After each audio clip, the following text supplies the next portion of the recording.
We do something kind because it's the right thing to do. And what we get out of that is what I call nature's reward. It's because we are genetically wired for kindness. So by being kind because it's the right thing to do, there's a whole heap of neurological and physiological effects that come as a side effect.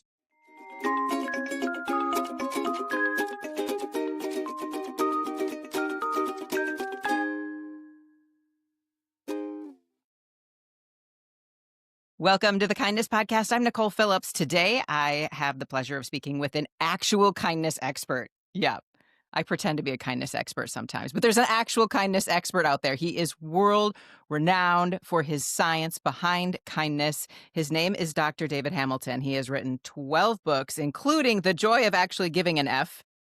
Insert your own F word here. And he talks about the science behind kindness and how kindness impacts our mental health, our physical health, our work lives, our personal lives. He is joining us from Scotland, not Scotland, Connecticut, or Scotland, Texas. He is joining us from Scotland in the United Kingdom. Welcome. It is such a pleasure to have you with me today, Dr. David Hamilton. Hello. Thank you. It's my absolute pleasure to be here. Thank you for inviting me to speak to you today. I'm so pleased to be here. Do you have a term in Scotland called fangirling? We do. Well, I don't know if it's a Scottish term. It's just something, I think, because the internet is so global now, I hear the term from time to time. Okay, good point. Yeah, it like the world is littler than it used to be. But yeah. I fangirl over you, and I have for many years. Like, we're talking a decade, I have fangirled over you. So to have you on the show is just, it is so super cool.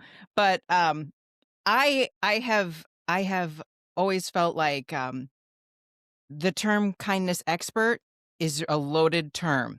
And I never like to be called that, because I feel like the minute you say you're a kindness expert, people are looking to make sure you get it right. Do you ever have that feeling? Nicole, all the time. In fact, people often refer to me as the king of kindness, and I feel I find myself shifting uncomfortably in my chair, and I sometimes correct it, and I might say, maybe I would give you the king of writing about kindness, but and that feels more real for me, because I'm so humbled by the people out in the world doing the most incredibly heartfelt, honest and generous, things. People on the front line, people caring for others, literally giving away their last penny, the shirt off their back to support and help other people. And sometimes when people say the king of kindness or a kindness expert, I shift uncomfortably in my chair, because what I'm good at is writing about it, maybe talking about it. But what I'm really trying to show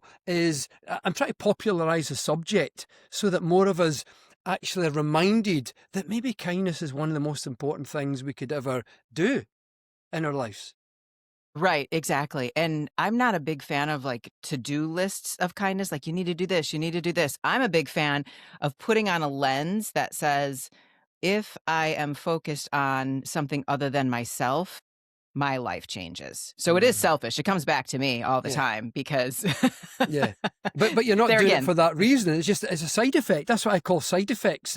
You can't avoid a positive boost from being kind, providing you do it for the right reasons. We do something kind because it's the right thing to do, and what we get out of that is what I call nature's reward. It's because we are genetically wired for kindness. So by being kind because it's the right thing to do, there's a whole heap of neurological and physiological effects that come as a side effect. So you can't really escape them if you genuinely be kind. But you're not trying to get the benefits. They are side effects. We're going to hop into that in a second. First of all, though, can you back up? Can you roll back a little bit and tell us, you were in the pharmaceutical industry, and how did you then launch into kindness, the science behind kindness, and that sort of thing? I started really with an interest in the placebo effect, which really exposed me to the science of kindness. And the reason I got into the placebo effect is I worked in cardiovascular medicine and cancer, but predominantly cardiovascular.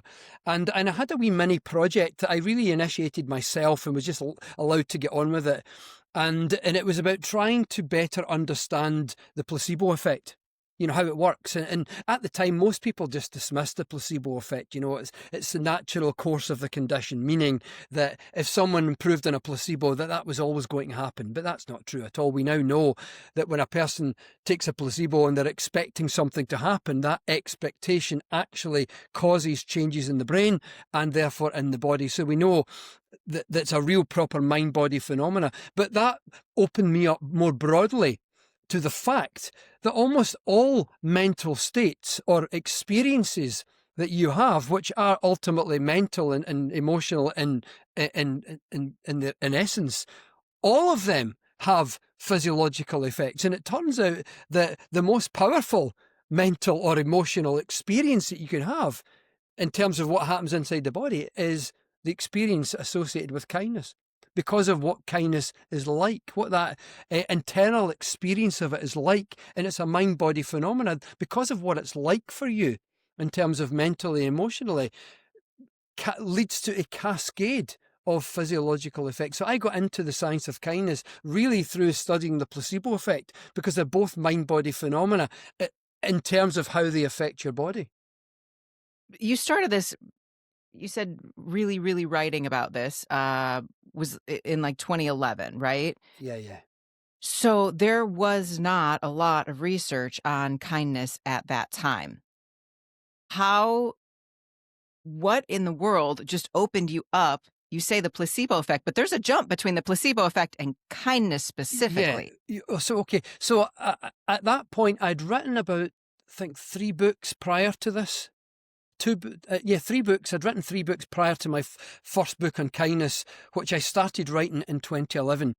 And I wasn't sure what I was going to write. And I was pulling together some research, and I was looking at a book maybe on positivity, natural extension from my previous book, which was called How Your Mind Can Heal Your Body. And then I came across some research that I was looking at one of my chapters in my previous book was on meditation, and I'd sort of parked a piece of research and I hadn't really looked at it much. It didn't fit the previous book. And it was on when researchers had asked volunteers to do a compassion-based meditation. So in other words, you're thinking kindly and compassionately about people. And they'd measured something called the inflammatory response to stress. And that's an inflammation that occurs as your body responds to stress. And what they found is inflammation was significantly reduced purely as a consequence of practicing this compassion, kindness-based meditation, which we know is called the loving kindness meditation, or metta, as they call it in Buddhism. And it's really when you're thinking kindly and compassionately about people, wishing, may you be happy and well and free of suffering, these sorts of sentiments. And they were actually measuring a physiological effect. In other words, a reduction in inflammation. And I thought, that's remarkable. How? So that is where I start. That was the seed of my very first book on kindness. I unraveled a thread, and I just started picking through all the journals, all the medical journals, psychology journals, sociology journals, finding everything I could find that was related to the experience of kindness or gratitude, forgiveness, anything like that, and what that did to your health. So when I started studying kindness, it was in 2011, and I started writing a newspaper column every week. When I started writing that newspaper column, I was an alcoholic, a drinker, smoker, overeater, angry at my husband, right? I had this whole life that I wasn't enjoying to live. 1 year after writing that column,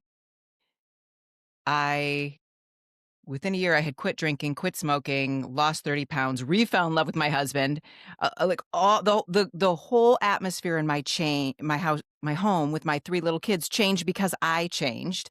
And it happened because I was intentional about looking at the kindness around me and doing acts of kindness so that I could write about it each week for this weekly column. So I saw, and I was a believer because I saw changes in my own life. In your own life, when you started researching, when you started looking at kindness, what happened? Again, something kind of similar. For me, it was more a kind of finding something meaningful in my life. Like, I'd written a few books prior to this, and I was just sort of doing it, writing and stuff. But for me, writing about kindness and researching it and stuff, it was just tapping into something that I felt deep inside of me that was so meaningful.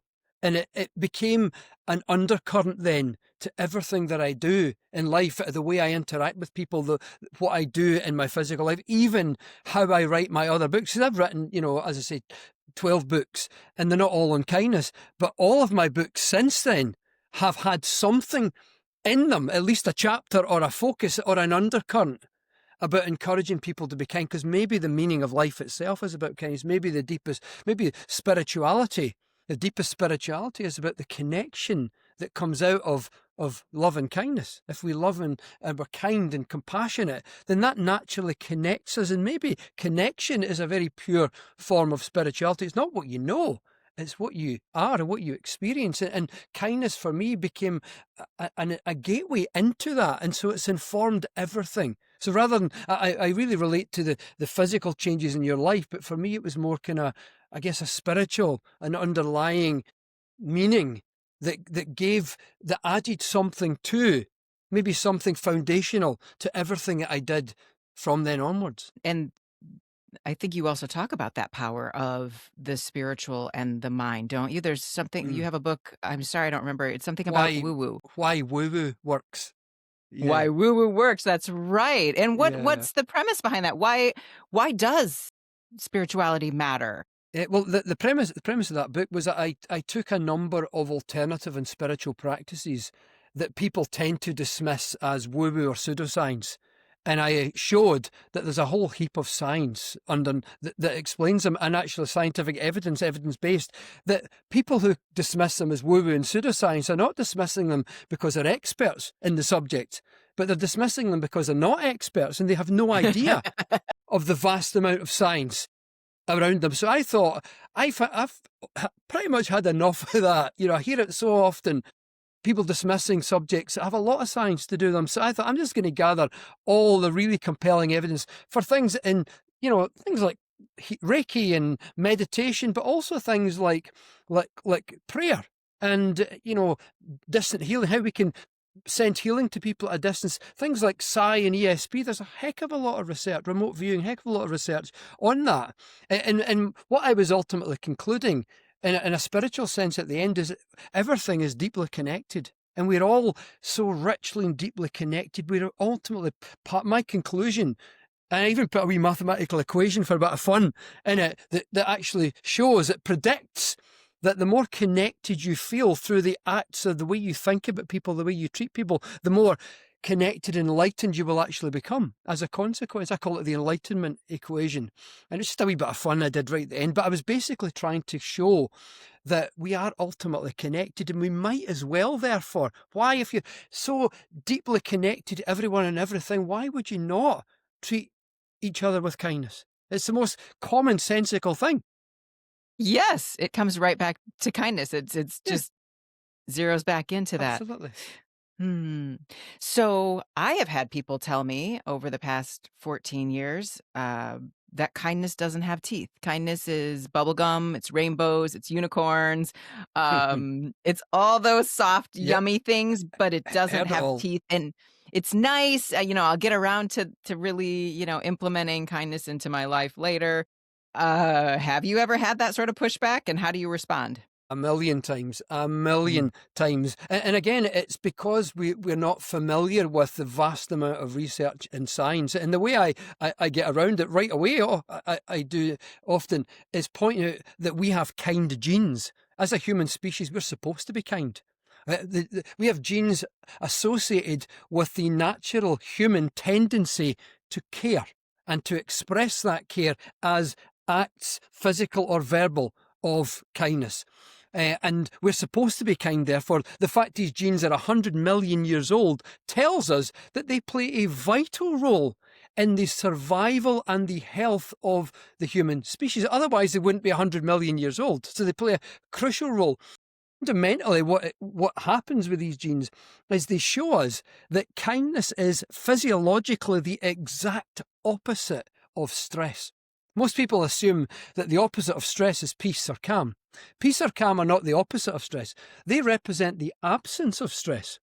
Physiologically speaking, the opposite of stress is kindness. It's the internal experience of kindness is the exact opposite, and what physiologically happens in your body from the internal experience of stress. If you track all the physiological effects of stress and all those of kindness, you'll find they go literally in the opposite direction. Stress increases blood pressure, kindness decreases blood pressure, but not because it's just sort of a floaty, nice feeling.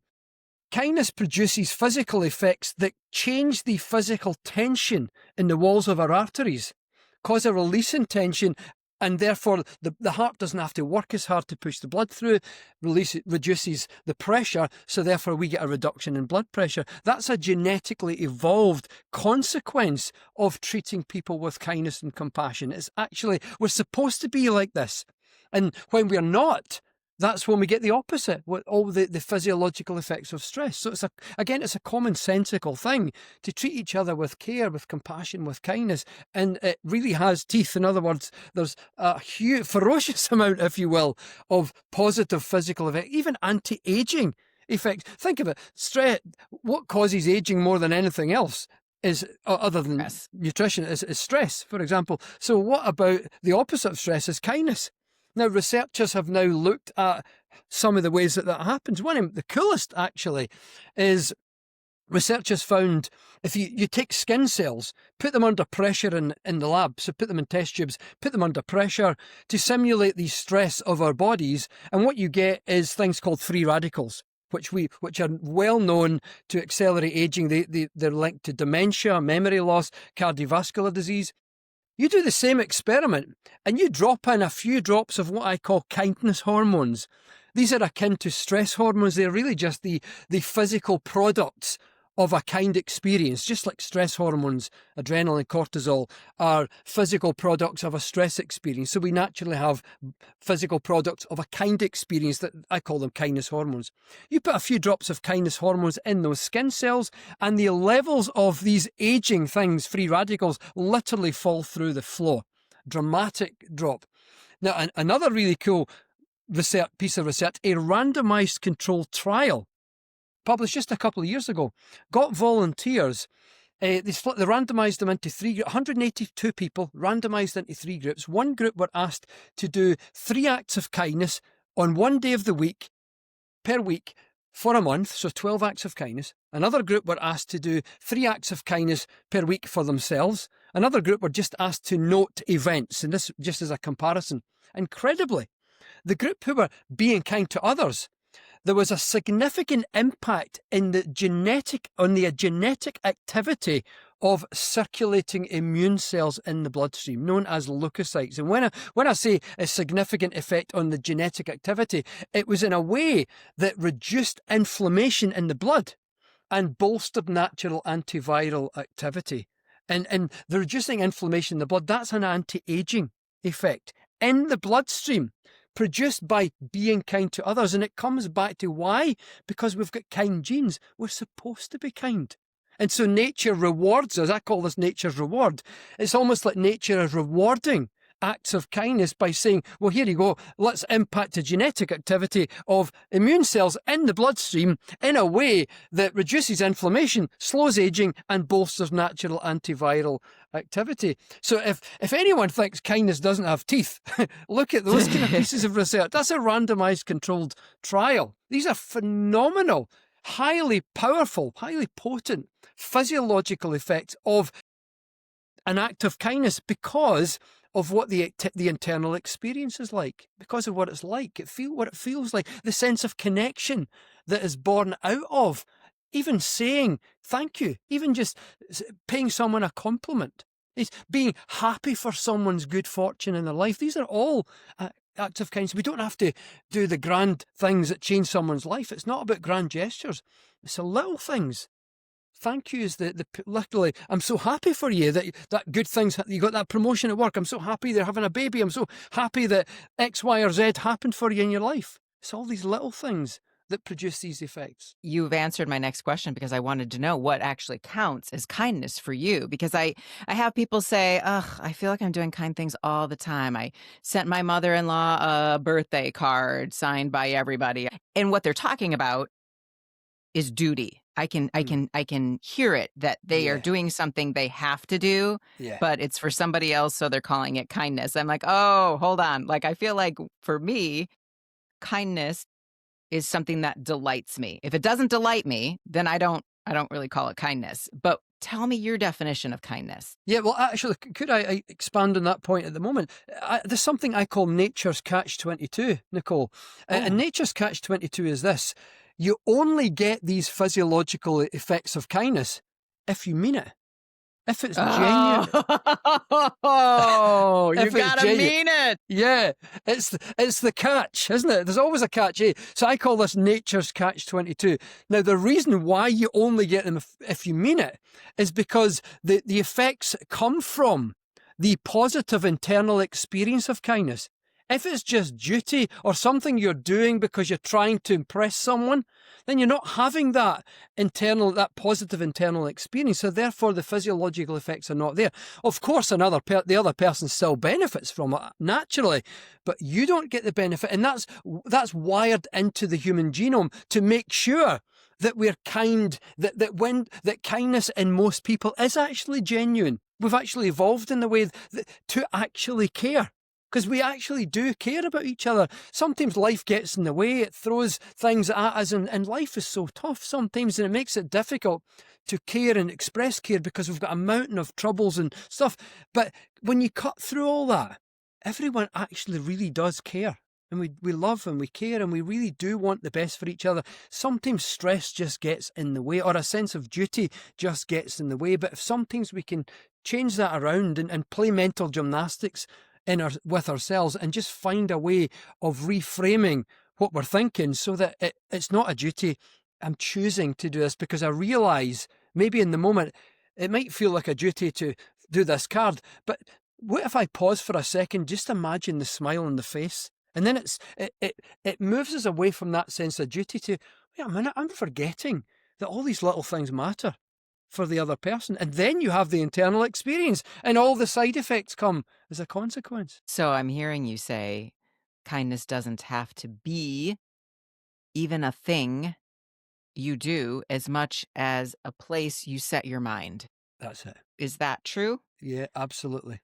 Okay. It starts here. It starts here, doesn't it? It starts in your heart and mind. It starts in how you're thinking, and there, what that feels like, that experience internally feels like mentally or emotionally, and that is what triggers. It's a mind body phenomena. That is what triggers the cascade of neurological and physiological effects.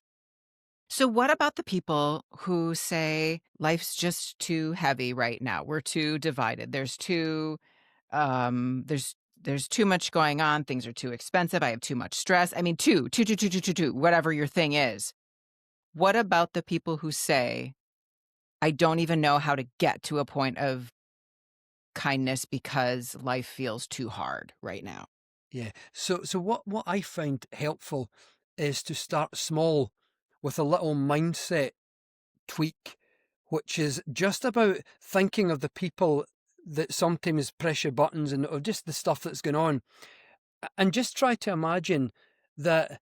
I try not to judge people and try to be kind because you never know what's going on in someone's life behind closed doors.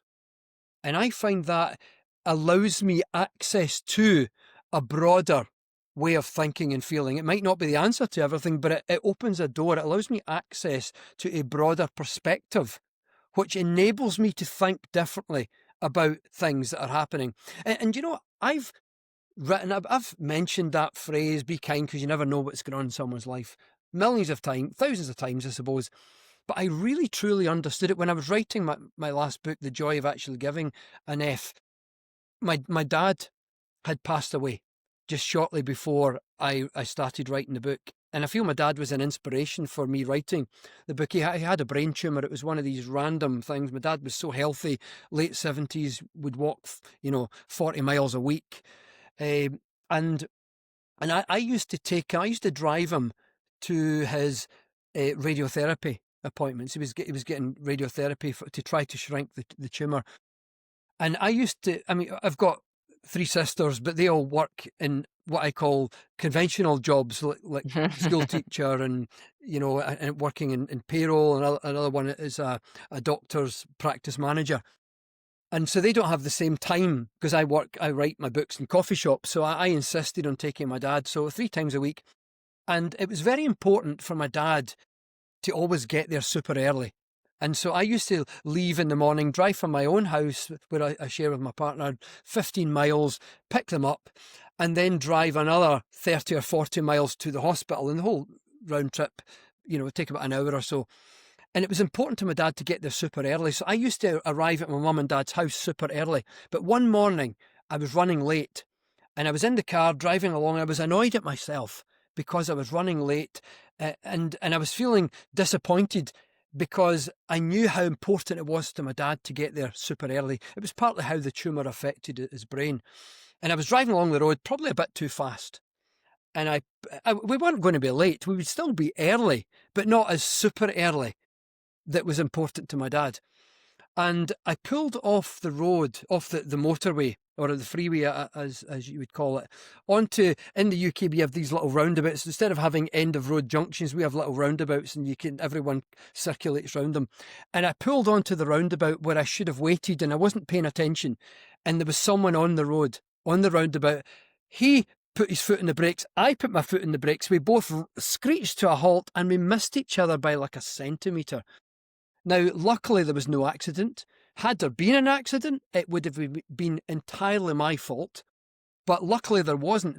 In that moment, Nicole, what I expected was a loud honk in the horn, maybe a couple of expletives, maybe an obscene finger gesture or two, because that's what happens on the roads so often. What instead? He looked at me. It's like he sensed something. And there was a gentleman just a few feet from me because their windscreens were right facing each other. And he looked at me and he smiled and he put his hand out and he said, "It's okay, on you go." And I didn't know how to take that.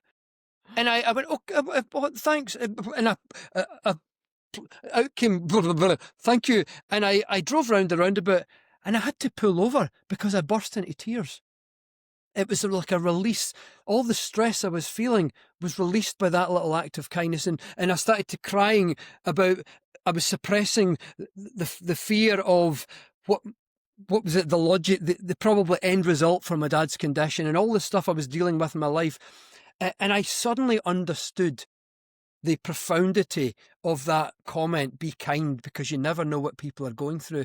Because despite appearances, I told no one other than family and a few close friends. My dad was a private man, so he didn't want anyone to know what he was dealing with. So I didn't tell anyone. So I was still making social media videos. I was still doing talks for general public and for corporates on kindness and other topics, but no one knew what I was dealing with. And I think, had he peeped his horn or made some obscene gesture, swore at me or something, I don't think I could have coped, Nicole. I was so fragile at that point. And that's when I really understood how powerful a statement that is. Be kind, because you never know what someone's dealing with. Because what I was dealing with at that moment, I was too fragile to have coped with a loud horn or an obscene finger gesture or a couple of expletives pointed at me. I would probably have broke down right there and then, or some people might have reacted in another way. But I really understood those words that day. And that's just why I say to people that use that as an access point to a broader way of thinking, because the access that gives you it stops you judging people in the moment. It takes a wee bit of the annoyance or the frustration away from people's behaviours. And just in the moment, it gives you access to something deeper, something greater that might change your perspective. It might make you feel better, make you feel different. It might not change things, but at least it gives you access to something else. And who knows what access you might get and how that might affect you. Wow, what a special story. What a special story. And Thank you. interesting to be able to hear it from your side of the person who really needed that compassion Yeah. on that day because there was something going on in your life. There are times when I'll walk through a store and or just going out and about in life and somebody will do something that is is just thoughtless, not necessarily intentionally rude, but just thoughtless because that's how we operate a lot of times as humans. And I will tell myself a story like, I don't know, maybe that lady is crabby because she was up all night with a sick kid, or maybe her father is going through something terrible and she's walking alongside a health concern or whatever. And I don't ever stop and ask the person and figure out whether or not it's true. It just, for me, becomes a point where I can build that bridge of compassion with somebody else. Absolutely. Like, we're all humans. There is something going on in your Absolutely. life because there always is, right? Yeah. And Yeah. And you might as well lean towards kindness. Because people have said to me in the past, but the person might just be a nasty person, but you don't know that. So you might as well lean towards kindness. It's sensible for your health. It's sensible for everyone, really. Yes, there'll be some people who maybe just do these kind of things, but most people, I think, are actually trying the best they can in their life, and they're just dealing with working through a really tough chapter of the book of their life at the moment, or they've been dealt a rough deck of a rough hand in the deck of life, and they're just trying the best they can. And so I always say, cut people some slack, because you just never know. So you might as well lean towards kindness and compassion. you have on your blog, well, first of all, you have just a really amazing blog and a YouTube show, Better You, backed by science. People can go, we'll put it in the show notes. People can go and they can sign up for the weekly email. Well, you'll actually send it as well. But I mean, the science-backed tips and the practical application in life. I mean, you and I could sit here and you could talk for days and days and days and days, and I still wouldn't get enough because you have so much information packed in your brain. But so people have that. Um, you have these 12 books. If there's one of those books that you want people to read, which one would it be? I would say probably my most recent, The Joy of Actually Giving, an F, only because that is what packs in all of the research on kindness and Okay, compassion, and excellent.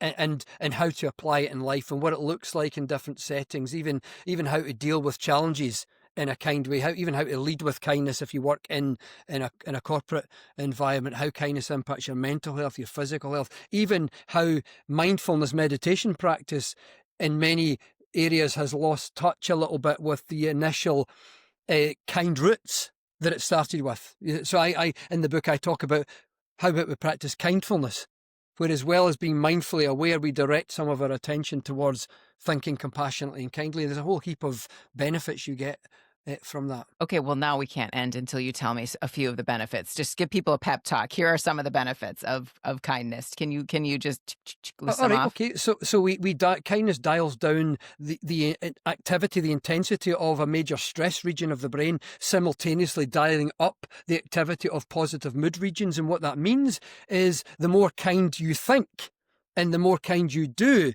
the more accessible happiness and joy and positive mood states become to you. Secondly, kindness physically impacts your heart, reduces blood pressure, changes the tension in the walls of your blood pressure, of your blood vessels, reduces the likelihood of coronary artery disease. Kindness impacts the immune system in a number of different ways. Kindness even impacts the rate of something called telomere attrition. And it's the rate of loss of little end caps on our DNA called telomeres. They're like the plastic end caps on our shoelace called aglets that wear down. And when they wear down, your shoelace is useless. That's something akin to what happens in our cells. This actually buffers telomere attrition. It literally dramatically slows it down, which means it's a slowing of the aging process inside our cells. Kindness physically impacts the rate of regeneration of heart muscle cells, physical cells all throughout the body. As I say, it impacts aging. It even impacts digestion in the gut. And again, all of this stems from the fact that we're genetically wired for kindness. I suppose one of my favourite effects is kindness is highly contagious, and I know that this will relate entirely, very much to you. Kindness has been shown to have a ripple effect to at least what's called 3 degrees of separation. And what that means is if you be kind to someone, because of how that makes a person feel, their internal experience of it, they will likely be kind or kinder to someone else, simply because of how you made them feel. That someone else is at 1 degree of separation from you. But that person will then be kind or kinder to someone else because of how they feel, who's now at 2 degrees of separation. But then that person will be kind or kinder to someone else who's at 3 degrees of separation. But it's not just one person. On average, kindness at each stage impacts somewhere between 3 and 5. And it depends on the context, depends on the number of interactions. But let's suppose we were to use the number 5, and that's called your R number, the reproducibility rate. So let's suppose, Nicole, you do something small, just a small, pay a compliment to someone, support someone in some way, check in on someone. Because of how that person feels, they will likely be kind or kinder to 5 people over the course of the rest of the day or the next day because of how you made them feel. Those 5 people are at 1 degree of separation from you. Each of those 5, if you had a drone and you sent it to track their behaviour, their movements, not that you would do that, but if you did, you would find that each of those 5 on average would be kind or kinder to 5 people. Now you have 25 people receiving some form of kindness at 2 degrees separate from you, or 2 social steps away from you. If you had a swarm of drones to track all the behaviour, not that you would, but if you did, then you would find on average each of those 5 would be kind or kinder to 5. And what you now have is 125 people receiving some form of kindness simply because you paid a compliment to someone. And I put it to you that all of us are doing this all of the time. We just don't realise, because you're not tracking people's behaviours. It's like casually flicking a pebble in a pond and then getting on with the rest of your day. You might hear the plop, but you're not really watching for what happens next. Because what happens next is the wave starts to move out and out and out circularly. And what it's affecting, let's suppose there's 125 lily pads right round the pond, and they're all doing that. They're all being buoyed up and down. And why are they being lifted up and down? Because of the wave. But what set the wave in motion was a pebble dropped in the pond. But the pebble is a metaphor for the wee act of kindness. And it's not lily pads being lifted.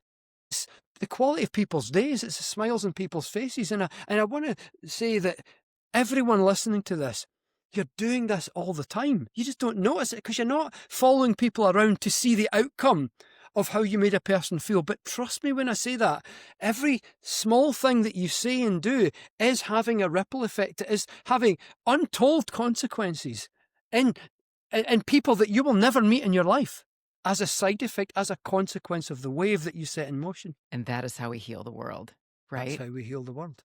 That's how we heal the world. Dr. David Hamilton, wow. Thank you for reminding us that kindness has real teeth and it matters. Wow. Thank you for having me on. This is just so, so good. To everyone listening, if you listen to this conversation and it encouraged you and someone else might need some encouragement, would you please send it along to them? Tell them about Dr. David Hamilton's website and blog and YouTube channel, and go just get the science behind kindness, because it is such a great motivator to continue to love yourself and to love others well. Thank you again, Dr. David Hamilton. And remember, what we look for is what we'll see. Have a great day, everyone.